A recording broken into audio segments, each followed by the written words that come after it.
O restaurante ficava numa esquina discreta do centro da cidade, longe das vitrines chamativas e dos estabelecimentos que competiam pela atenção dos transeuntes.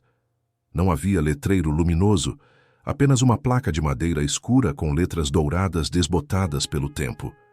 Era o tipo de lugar que sobrevivia não pela propaganda, mas pela qualidade silenciosa de quem sabia exatamente o que fazia.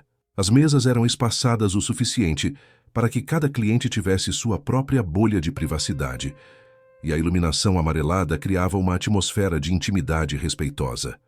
Roberto costumava chegar sempre no mesmo horário, 15 para as 7 da noite, quando o movimento do jantar ainda não havia começado de verdade. Preferia assim. Gostava de ocupar a mesma mesa, no canto direito do salão, de costas para a parede e de frente para a janela que dava para a rua. Dali podia observar o mundo lá fora sem ser observado. Podia existir sem precisar justificar sua existência. Ele tinha 62 anos, mas carregava consigo uma postura que o fazia parecer mais velho, não pela aparência física, que ainda era a de um homem que cuidava de si mesmo, mas pelo peso invisível que parecia carregar nos ombros. O cabelo grisalho estava sempre bem cortado, a barba feita com precisão, o terno discreto, mas impecável. Roberto nunca foi homem de ostentação. Mesmo tendo construído um império silencioso no ramo de importação de equipamentos industriais, nunca sentiu prazer em exibir o que possuía. A fortuna estava lá, guardada em contas e investimentos que ele mal acompanhava mais. O dinheiro havia deixado de ter significado quando percebeu que não podia comprar o que realmente importava. Fazia 4 anos que Beatriz havia partido. 4 anos desde que o câncer, silencioso e cruel, roubou dela os últimos fios de vitalidade. Roberto ainda se lembrava de cada detalhe daqueles meses finais: o cheiro do hospital, as mãos dela cada vez mais frias, o sorriso corajoso que ela insistia em manter, mesmo quando a dor era insuportável. Beatriz sempre foi assim, forte de uma forma que ele nunca conseguiu ser. Ela enfrentava o mundo com uma leveza que desarmava qualquer tensão. Era ela quem preenchia os silêncios, quem transformava a casa em lar, quem dava sentido aos dias. Depois que ela se foi, Roberto tentou continuar. Vendeu a casa onde haviam vivido por 30 anos. Não conseguia mais entrar naqueles cômodos sem sentir o peito apertar. Comprou um apartamento menor, moderno, funcional. Um lugar sem memórias. Mas descobriu que não era a casa que carregava a dor. Era ele mesmo. Onde quer que fosse, a ausência de Beatriz o acompanhava como uma sombra fiel. Seus dias se tornaram uma sucessão de rotinas mecânicas. Acordava cedo, mesmo sem necessidade. Tomava café sozinho, olhando para a xícara vazia do outro lado da mesa. Ia ao escritório algumas vezes por semana, mais por hábito do que por necessidade. A empresa praticamente se administrava sozinha, comandada por gerentes competentes que ele havia treinado ao longo dos anos. Voltava para casa no final da tarde, evitava ligar a televisão, folheava livros sem realmente lê-los. E todas as noites, sem exceção, ia ao restaurante. Não porque a comida fosse excepcional, embora fosse boa. Não porque gostasse de comer fora. Na verdade, preferia o silêncio controlado de seu apartamento.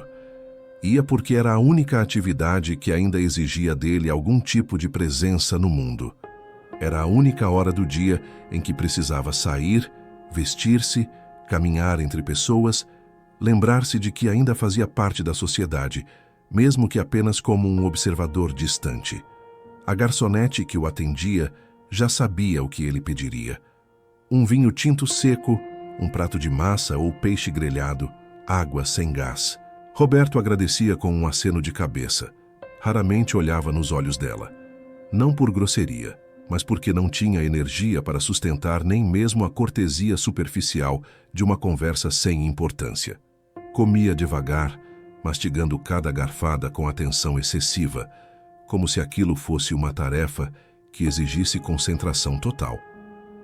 Na verdade, era apenas uma forma de fazer o tempo passar. Às vezes, enquanto comia, observava os outros clientes. Casais jovens que conversavam animados, rindo de piadas que ele não podia ouvir. famílias com crianças barulhentas que corriam entre as mesas enquanto os pais fingiam repreendê-las, grupos de amigos celebrando aniversários, promoções, encontros. Todos pareciam habitar um mundo diferente do dele. Um mundo onde ainda havia futuro, projetos, esperança. Roberto os observava com uma espécie de curiosidade distante, como quem assiste a um filme em língua estrangeira sem legendas. Ele e Beatriz nunca tiveram filhos, não por escolha, mas por uma combinação de circunstâncias que foram se acumulando. Primeiro, o foco absoluto nos primeiros anos de construção da empresa. Depois, as tentativas frustradas. Por fim, a aceitação silenciosa de que alguns sonhos simplesmente não se realizariam. Beatriz havia sofrido com isso mais do que ele, embora nunca admitisse. Roberto via nos olhos dela, quando passavam por parques cheios de crianças, ou quando amigas anunciavam gestações, um brilho melancólico que ela tentava disfarçar com sorrisos. Com o tempo, pararam de falar sobre o assunto. Construíram uma vida boa, uma vida cheia de viagens, projetos, cumplicidade. Mas sempre houve um vazio ali, uma sala vazia no centro da casa que nunca seria preenchida. Agora sentado sozinho no restaurante, Roberto se pegava pensando se a ausência de filhos tornava sua solidão ainda mais pesada. Não havia ninguém para ligar, ninguém para visitar, ninguém que sentisse falta dele, além dos funcionários que dependiam de seu salário. Era um homem rico cercado de vazio, um homem que construiu um império, mas não tinha a quem deixá-lo, um homem que podia comprar qualquer coisa, exceto companhia verdadeira. O garfo tocava o prato com um som metálico suave. Lá fora, a rua começava a se iluminar com as luzes dos postes. Roberto tomou um gole do vinho. Sentiu o líquido descer pela garganta, quente e amargo. Em algumas horas, estaria de volta ao apartamento vazio. Deitaria na cama grande demais, olharia para o teto no escuro, esperaria o sono chegar. E no dia seguinte, tudo se repetiria exatamente igual. Era uma vida sem sobressaltos, sem surpresas, sem dor aguda, mas também sem alegria, sem propósito, sem razão. Era apenas existir. Que Roberto havia se acostumado a pensar que era tudo o que lhe restava. Foi numa terça-feira, dia sem nada de especial, que Roberto notou a criança pela primeira vez. Ele acabara de fazer o pedido, linguado grelhado, como sempre às terças, quando ouviu um movimento na mesa ao lado. Virou discretamente a cabeça e viu uma mulher jovem, talvez no início dos 30 anos, sentando-se com cuidado. Ela trazia consigo um menino que aparentava ter uns 7 ou 8 anos. A mulher usava um uniforme de limpeza, daqueles de empresas que terceirizam serviços, levemente amarrotado, e carregava uma bolsa grande e desgastada. O cabelo estava preso num coque simples, e seu rosto mostrava o tipo de cansaço que vem de horas consecutivas de trabalho físico. O menino era magro, de ombros estreitos, com cabelos escuros que precisavam de um corte. Usava uma camiseta azul desbotada e calças que ficavam um pouco curtas demais nas pernas.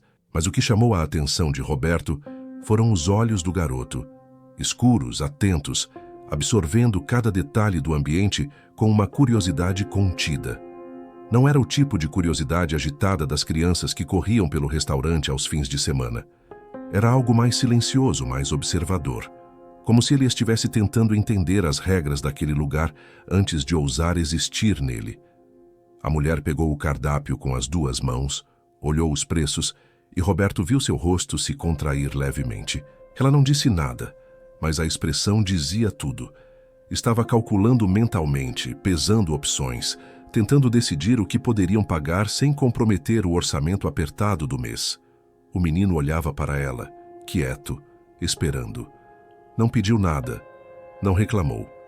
Apenas esperava com uma paciência que nenhuma criança deveria precisar ter. Pode pedir o prato feito, a mulher disse baixinho, tocando o ombro do filho. O mais simples. E a senhora? O menino perguntou. Eu comi no trabalho, ela mentiu, e Roberto reconheceu a mentira imediatamente. Era o tipo de mentira que mães contam quando há comida suficiente apenas para um. O garoto aceitou sem questionar. Quando a garçonete veio anotar o pedido, ele disse com voz clara, mas baixa: "Um prato feito, por favor. E água." A garçonete olhou para a mulher, esperando que ela pedisse também, mas a mãe apenas confirmou: "Só isso mesmo."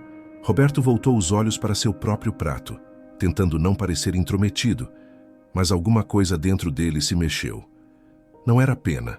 Ele detestava a pena, aquele sentimento condescendente que diminui as pessoas. Era outra coisa. Reconhecimento, talvez. Ou memória. Ele próprio havia sido aquele menino, muitas décadas atrás. Havia conhecido a fome silenciosa, o tipo de fome que você aprende a ignorar porque sabe que reclamar só vai fazer sua mãe se sentir pior. Havia conhecido as roupas herdadas de primos mais velhos, os sapatos que apertavam, mas que precisavam durar mais um ano. Havia conhecido o constrangimento de estar em lugares onde todos pareciam pertencer, menos você. A diferença era que Roberto havia conseguido sair daquilo. Trabalhou feito um condenado desde os 14 anos, estudou à noite, agarrou cada oportunidade com unhas e dentes. Construiu sua fortuna sozinho, tijolo por tijolo, contrato por contrato. Mas nunca esqueceu de onde veio. Nunca esqueceu a sensação de ser invisível num mundo que só enxerga quem já tem tudo. O prato do menino chegou. Era simples: arroz, feijão, um bife pequeno, batata frita, nada excepcional. Mas o garoto olhou para aquela comida como se fosse um banquete. Juntou as mãos brevemente, um gesto rápido, quase imperceptível, como se estivesse agradecendo em silêncio, e começou a comer devagar, mastigando com cuidado. A mãe observava cada garfada que ele dava. Roberto percebeu que ela estava contando mentalmente, calculando se a porção seria suficiente, se o filho sairia satisfeito. Havia algo de doloroso naquela atenção absoluta. Era amor traduzido em vigilância silenciosa. Era o peso de uma responsabilidade que ela carregava sozinha. "Está bom?" ela perguntou baixinho. O menino assentiu com entusiasmo, de boca cheia, e ela sorriu. Foi um sorriso breve, mas genuíno, que iluminou seu rosto cansado por um instante. Roberto sentiu algo apertar em seu peito. Eles não voltaram no dia seguinte, nem no outro. Roberto percebeu que estava prestando atenção nas mesas ao redor, procurando sem querer aquela presença discreta. Repreendeu-se mentalmente por isso. Não era da conta dele. Eram apenas mais duas pessoas lutando para sobreviver numa cidade grande demais, numa vida dura demais. Ele não podia fazer nada, não devia se envolver. Mas 3 semanas depois, numa quinta-feira chuvosa, eles voltaram. Desta vez, o menino trazia um caderno debaixo do braço. Enquanto a mãe pedia, novamente apenas um prato para ele, o garoto abriu o caderno sobre a mesa e começou a fazer o dever de casa. Usava um lápis pequeno, gasto até quase o fim, e escrevia com uma letra caprichada, concentrado. De vez em quando parava para pensar, mordia o lábio inferior, voltava a escrever. Roberto, da mesa ao lado, conseguia ver que era um exercício de matemática. Problemas com frações. O menino resolvia cada um com paciência. Conferia, apagava e corrigia quando necessário. Não havia ninguém para ajudá-lo. A mãe olhava de longe, mas era evidente que ela própria não saberia como auxiliar. Provavelmente havia saído da escola muito cedo, precisado trabalhar. Nunca teve a chance de aprender aquilo. Em determinado momento, o menino travou num problema. Ficou olhando para o caderno com a testa franzida, tentando diferentes abordagens, apagando, tentando de novo. A frustração começava a aparecer no canto dos olhos. Mas ele não desistiu. Continuou tentando, mordendo o lábio com mais força, determinado a encontrar a resposta sozinho. Roberto sentiu uma vontade estranha de se levantar, atravessar os 2 metros que separavam as mesas, sentar-se ao lado do garoto e explicar. Ele sempre fora bom com números. Poderia resolver aquilo em segundos, mostrar o caminho, ver o rosto do menino se iluminar com a compreensão. Mas não se moveu. Não era apropriado. Seria invasivo. Estranho. Ainda assim, não conseguiu desviar completamente os olhos, e foi assim, observando discretamente, que percebeu algo. O menino, em algum momento, levantou o olhar do caderno e seus olhos encontraram os de Roberto. Foi apenas um segundo, um lampejo de contato. Mas naquele segundo, Roberto viu algo que o desarmou completamente. Não havia vergonha naqueles olhos. Não havia pedido de ajuda. Havia apenas um reconhecimento silencioso. Criança para adulto, como se dissesse: eu sei que você está olhando, e está tudo bem. Depois, o menino voltou ao caderno, encontrou a solução do problema, e um sorriso pequeno apareceu no canto de sua boca. Roberto voltou ao seu prato, mas a comida já não tinha gosto. As semanas seguintes estabeleceram um padrão não planejado. Roberto ia ao restaurante no horário de sempre, e 1 ou 2 vezes por semana a mulher e o menino apareciam. Sempre discretos, sempre na mesma dinâmica. Ela pedia apenas para ele, ficava observando enquanto o filho comia, ajeitava a bolsa no colo, como se estivesse protegendo algo precioso. Roberto nunca tentou se aproximar. Mantinha-se em sua mesa, em seu silêncio, em sua rotina. Mas começou a perceber detalhes. Percebeu que a mulher sempre escolhia a mesa mais afastada, perto da janela, onde eram menos notados. Percebeu que ela trazia lenços de papel na bolsa e às vezes limpava discretamente o rosto do filho antes de entrarem no restaurante, como se quisesse apresentá-lo da melhor forma possível ao mundo. Percebeu que o menino nunca pedia sobremesa, mesmo quando olhava com interesse para a vitrine de doces perto do caixa. Percebeu também que o garoto havia começado a reparar nele. Não era algo óbvio, era quase imperceptível. Mas às vezes, quando Roberto entrava no restaurante, os olhos do menino o acompanhavam por um segundo, antes de voltar ao prato ou ao caderno. Não era olhar de desconfiança, era curiosidade, talvez até reconhecimento, do tipo que acontece entre pessoas solitárias que se encontram nos mesmos lugares. Uma noite, a situação mudou de forma sutil, mas significativa. Roberto estava terminando o jantar quando viu a mulher e o menino chegarem. Estavam mais cansados que o normal. A chuva forte lá fora havia encharcado parcialmente a roupa deles, e a mãe tremia levemente enquanto tirava um casaco fino para cobrir os ombros do filho. O menino espirrou. Ela passou a mão pela testa dele, verificando temperatura, e Roberto viu a preocupação atravessar o rosto dela como uma sombra. Eles se sentaram. A mulher pegou o cardápio, mas desta vez nem fingiu que ia pedir para si mesma. Estava ainda mais exausta, os olhos vermelhos de cansaço, os ombros caídos. Devia ter feito turno duplo, pensou Roberto. Talvez até triplo. Quando a garçonete veio anotar o pedido, foi o menino quem falou. Só uma sopa, a mais barata. A garçonete hesitou. Só isso? Só isso, a mãe confirmou, evitando olhar para a funcionária. Roberto sentiu algo se revirar dentro dele. Sopa. Num dia frio e chuvoso como aquele, a criança precisava de comida de verdade, não de caldo ralo. E a mãe estava claramente doente de tanto trabalhar. Nenhuma das duas opções que passou pela cabeça dele parecia digna. Ignorar a situação era cruel. Intervir diretamente seria humilhante para eles. Ficou sentado, travado entre a vontade de ajudar e o medo de ofender. Pagou sua conta, levantou-se, colocou o casaco, passou pela mesa deles a caminho da saída. O menino levantou os olhos e novamente aquele segundo de contato aconteceu. Desta vez, porém, Roberto viu algo diferente. Não era mais apenas curiosidade. Havia ali uma espécie de confiança silenciosa, como se o garoto estivesse dizendo: eu sei que você vê a gente. Roberto saiu do restaurante, caminhou até a esquina sob a chuva, parou. Ficou ali, parado como um idiota, tentando decidir o que fazer. Finalmente, deu meia volta, entrou novamente no restaurante e foi direto ao caixa. Falou baixo com a atendente. Aquela mesa perto da janela. Quero pagar a conta deles, mas não diga quem pagou. Diga que houve um erro no pedido e que a casa vai oferecer um prato completo. Invente qualquer coisa, mas não me mencione. A atendente olhou para ele com surpresa, depois assentiu com um sorriso cúmplice. Roberto deixou o dinheiro, mais do que suficiente, e saiu antes que pudessem vê-lo.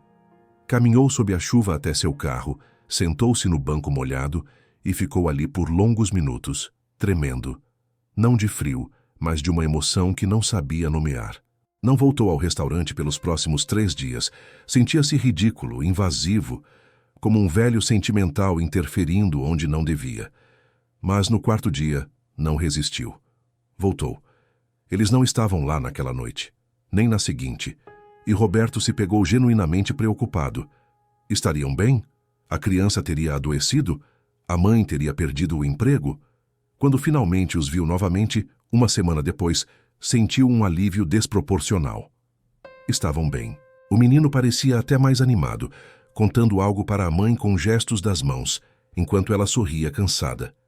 E foi nessa noite que aconteceu o primeiro contato real.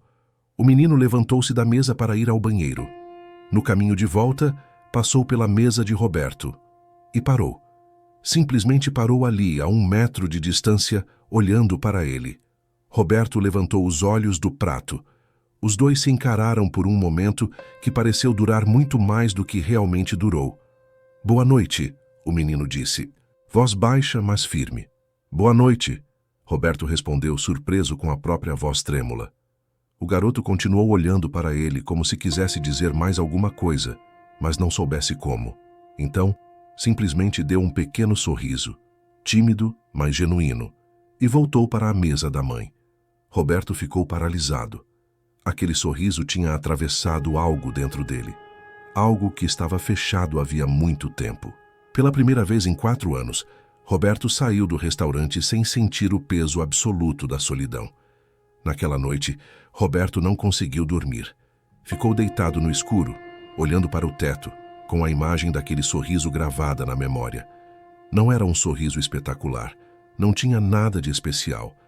Era apenas um menino sendo educado, gentil.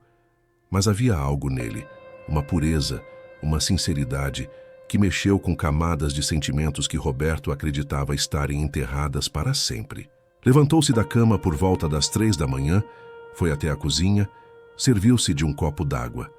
Ficou parado diante da janela, olhando para a cidade silenciosa lá embaixo e permitiu-se, pela primeira vez em muito tempo, revisitar memórias que costumava evitar. Lembrou-se da própria infância, do barraco de madeira onde morava com a mãe e os 3 irmãos mais novos, na periferia de uma cidade que já não existe mais. O pai havia ido embora quando Roberto tinha 5 anos, deixando apenas dívidas e uma mulher sem profissão para sustentar 4 bocas. Sua mãe trabalhava como lavadeira, pegando trouxas de roupas das casas ricas, lavando no tanque do quintal até a pele das mãos rachar. Roberto, o mais velho, assumiu responsabilidades cedo demais. Cuidar dos irmãos, cozinhar, buscar água, carregar as trouxas quando a mãe já não aguentava o peso. Havia fome.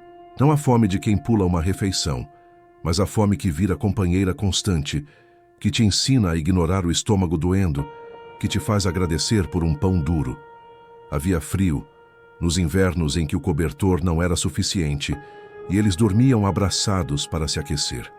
Havia vergonha quando chegava na escola, e os outros meninos riam das roupas remendadas, dos sapatos furados. Mas havia também, Roberto se lembrava com clareza dolorosa, a dignidade feroz de sua mãe. Ela nunca pediu esmola, nunca baixou a cabeça. Trabalhava 16 horas por dia se fosse preciso, mas sempre com a coluna ereta, sempre ensinando aos filhos. A gente é pobre, mas não é menos que ninguém. Ensinou-os a dizer por favor e obrigado, a olhar nos olhos das pessoas, a nunca roubar nem mentir. Ensinou-os que o trabalho dignifica, que o estudo liberta, que a honra vale mais que ouro. Roberto havia carregado esses ensinamentos pela vida inteira. Construiu seu império em cima deles, mas no processo endureceu. Precisou endurecer para sobreviver, para vencer, para não ser esmagado. Fechou-se. Tornou-se eficiente, pragmático, focado. Deixou de lado os sentimentos que atrapalhavam, as memórias que doíam demais. Quando conheceu Beatriz, ela conseguiu amolecê-lo um pouco. Ela ria da seriedade dele, provocava, forçava-o a relaxar. Ensinava-o que a vida não era só trabalho e conquista, que havia espaço para leveza. Com ela, Roberto se permitiu sonhar com uma família. Imaginava-se ensinando um filho a andar de bicicleta, ajudando nas lições de casa, dando conselhos quando o garoto enfrentasse dificuldades. Imaginava-se sendo o pai que ele próprio nunca teve. Mas os filhos não vieram. E quando Beatriz morreu, Roberto voltou para o único lugar que conhecia. O silêncio emocional, a rotina mecânica, a fortaleza interior que o protegia de sentir demais.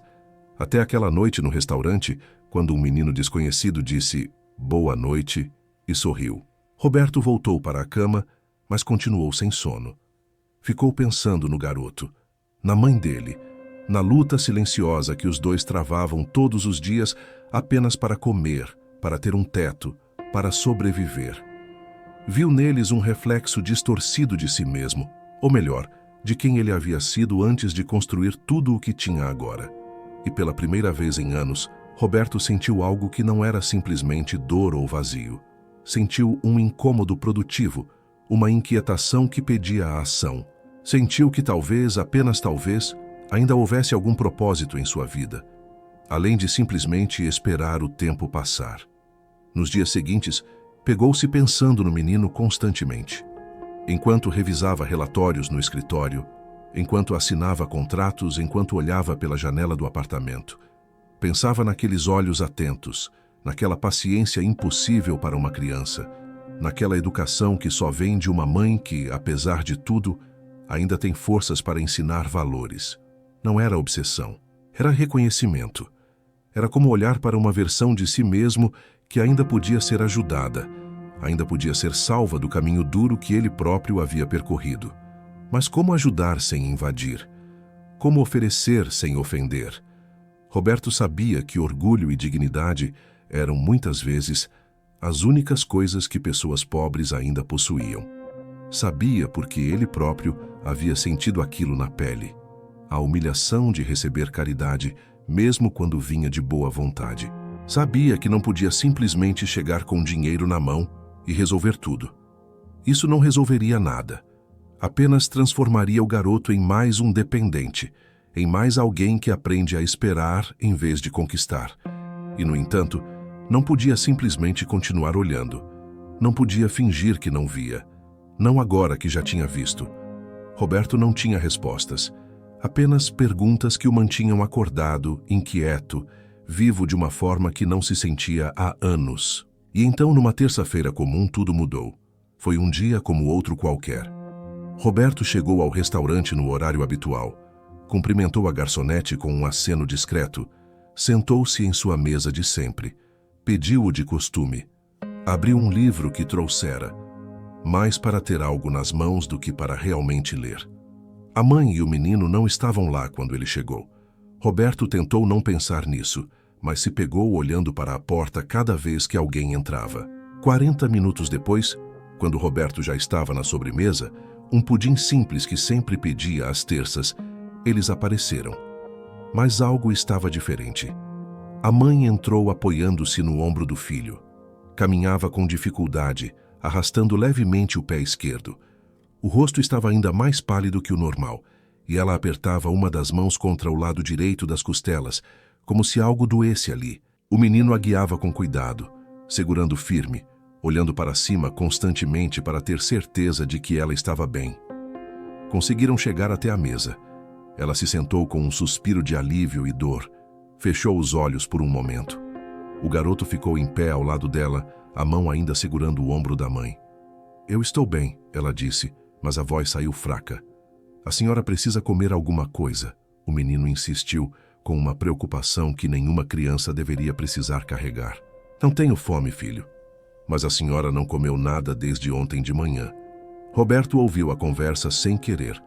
A mesa deles ficava perto o suficiente e o restaurante estava vazio naquele horário. Sentiu o peito apertar. A garçonete se aproximou e o menino olhou para o cardápio rapidamente, depois para a mãe, depois de volta para o cardápio. Estava fazendo aquele cálculo mental de sempre. O que podiam pagar, o que era mais barato, o que mataria a fome dela. "Uma sopa", ele pediu. "Ah, é pão se vier com a sopa?" "Não precisa, filho." "Precisa sim. A senhora está doente. Precisa comer." A mãe olhou para ele com uma expressão que misturava amor e desespero. Queria discutir, mas não tinha forças.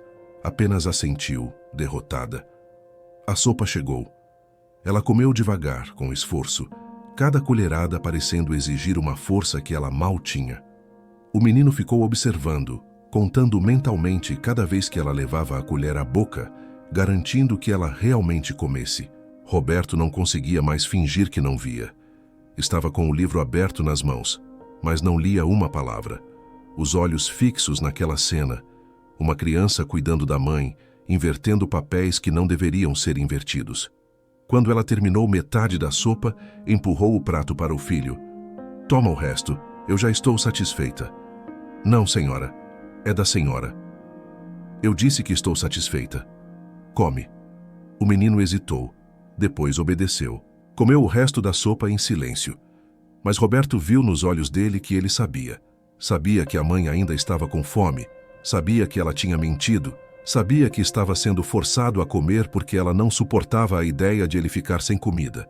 Terminada a refeição, a mãe tentou se levantar e não conseguiu.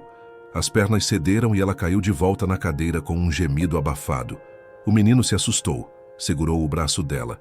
Mãe, eu só preciso de 1 minuto. Mas ela não estava bem. Estava tremendo, o rosto coberto de suor frio. Roberto largou o livro, levantou-se sem pensar. Atravessou as 2 mesas que os separavam. Com licença, disse ele, a voz mais firme do que esperava. A senhora precisa de ajuda? A mulher levantou os olhos, assustada, talvez envergonhada.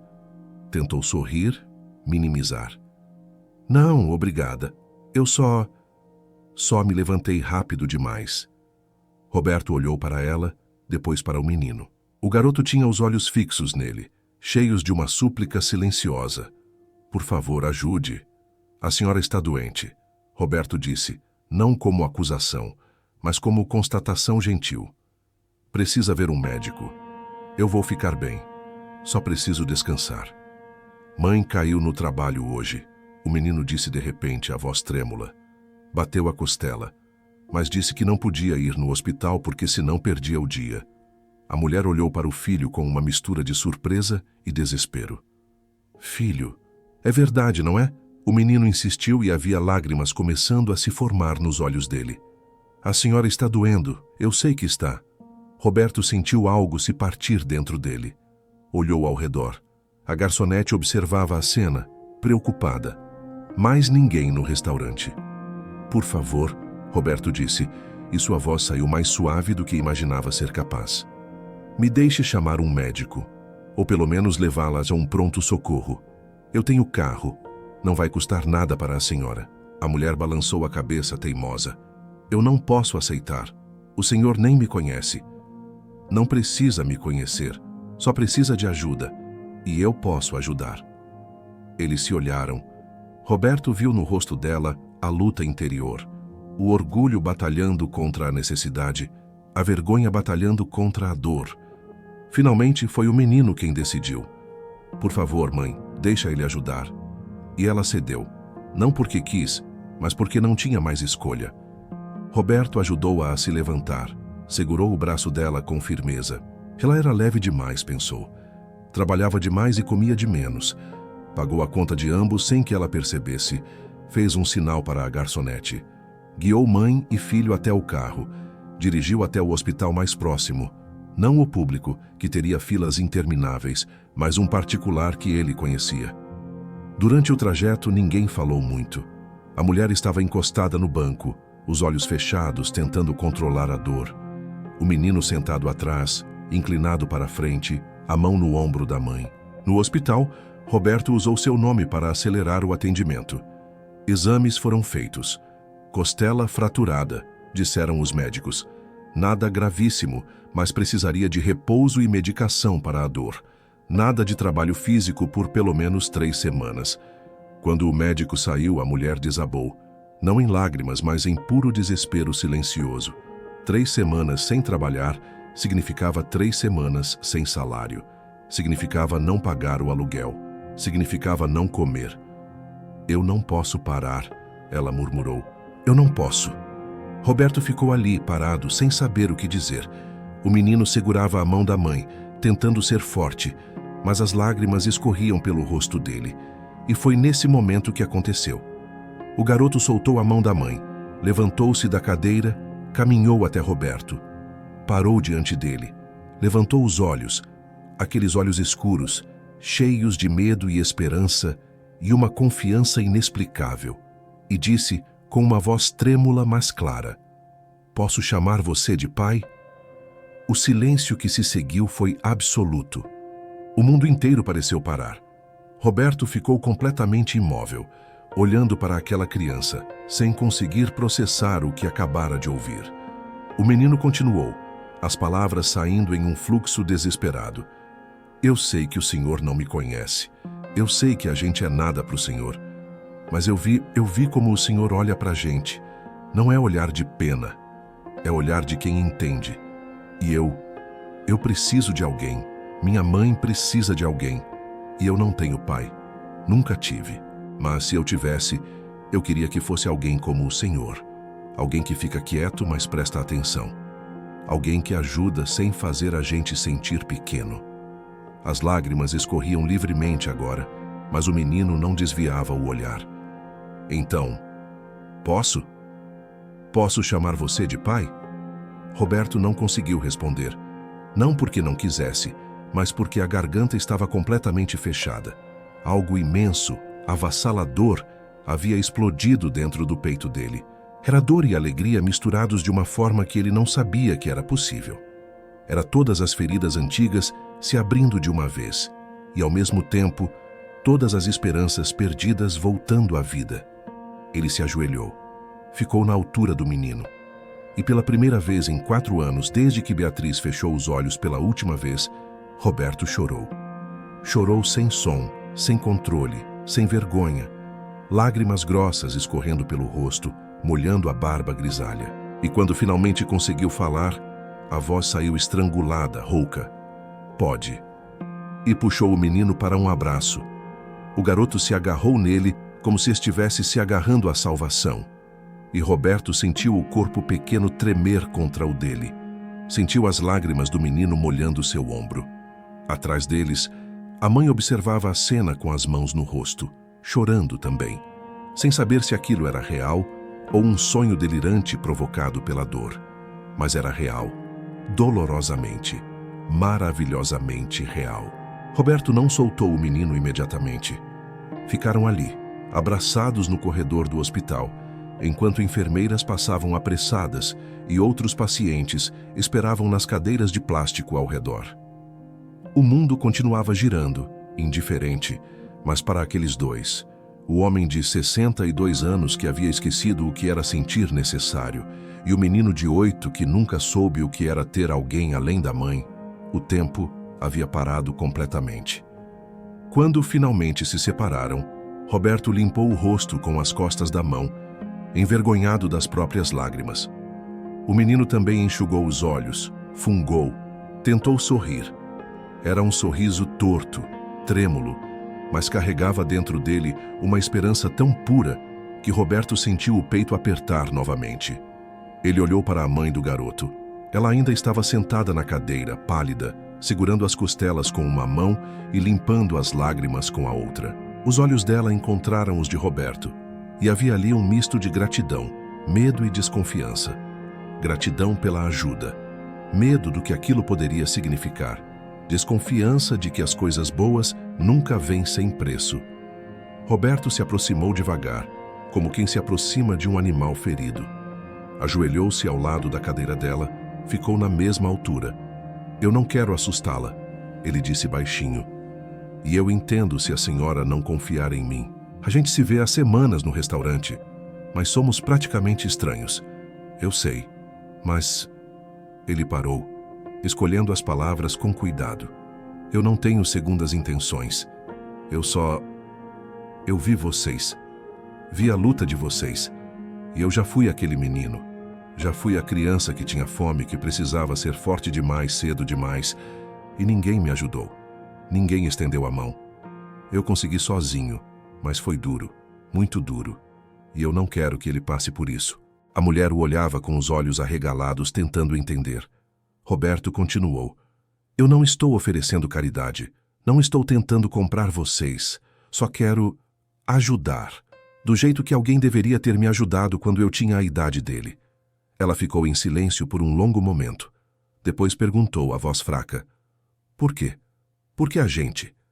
Roberto pensou na pergunta. Era uma boa pergunta. Por que aquele menino específico, entre tantas crianças que passavam fome, que precisavam de ajuda?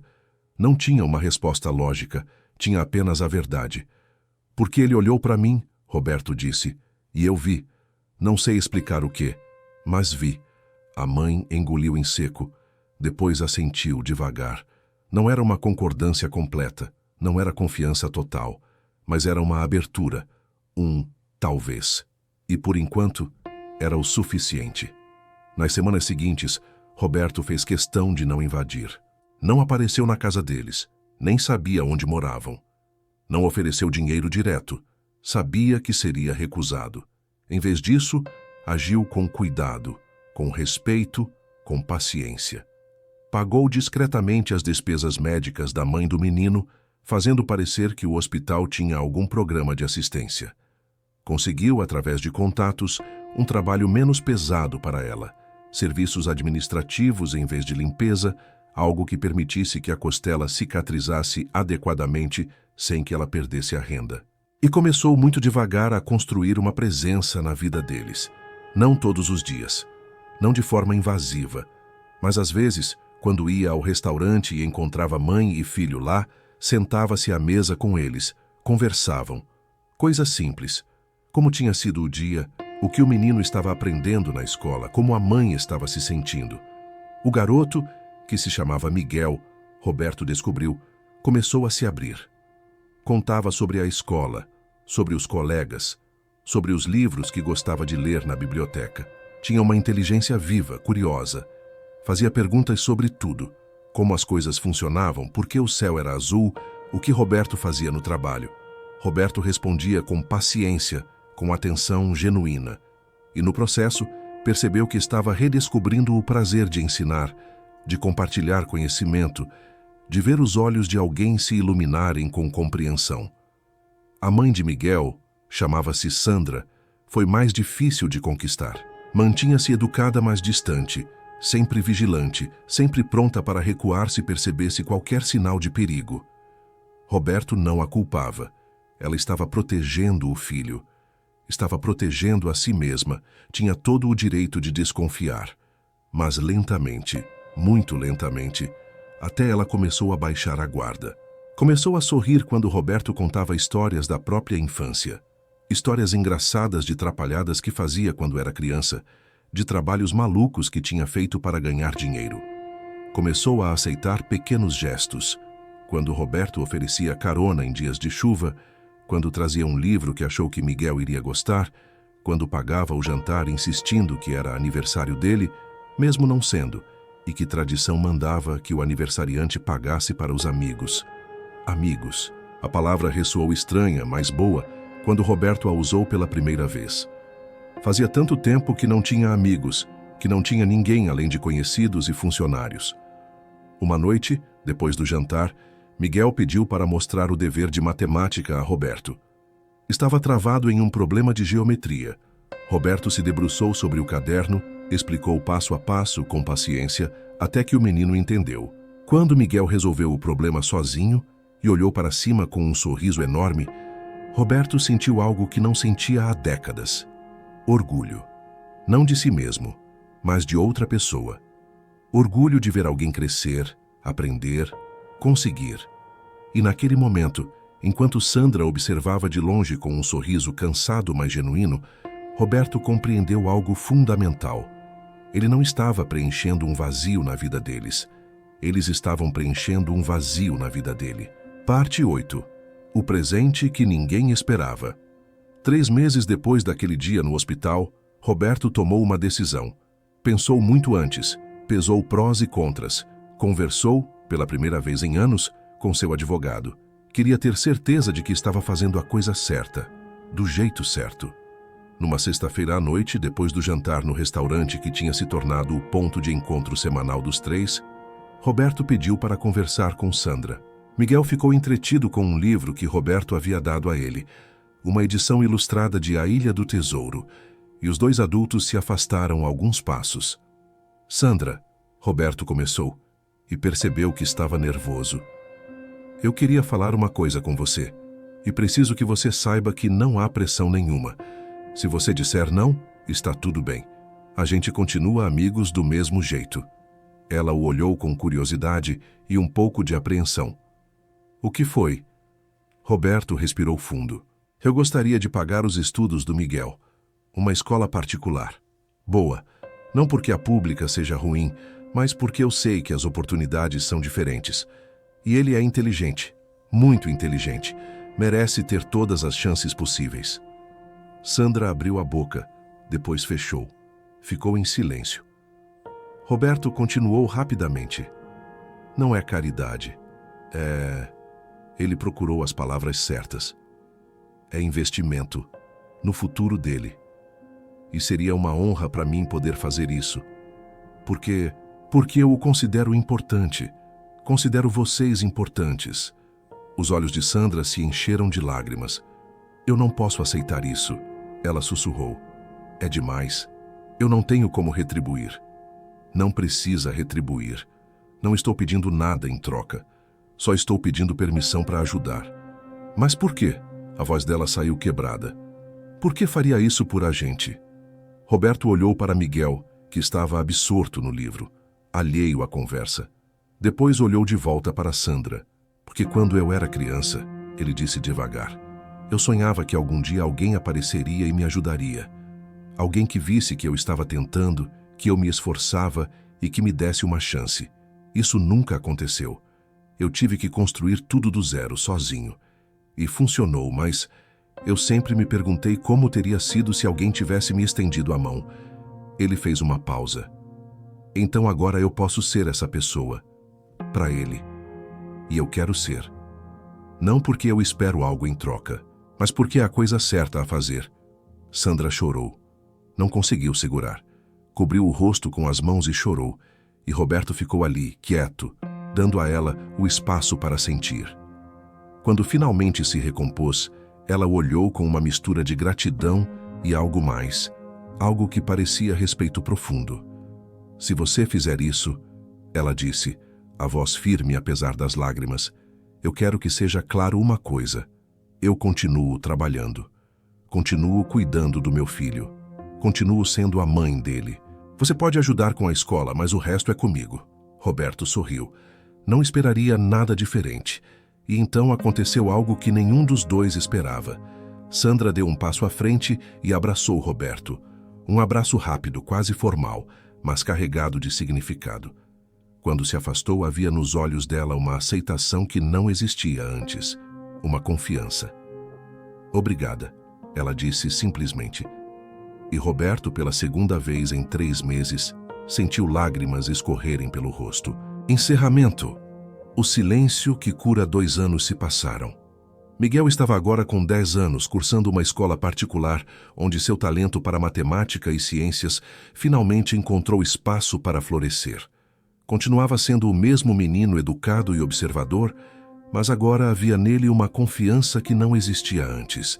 Não a arrogância de quem recebe tudo de mão beijada, mas a segurança de quem sabe que tem apoio, de quem sabe que não está sozinho no mundo. Sandra conseguiu um emprego melhor, numa empresa onde suas habilidades administrativas eram reconhecidas e valorizadas.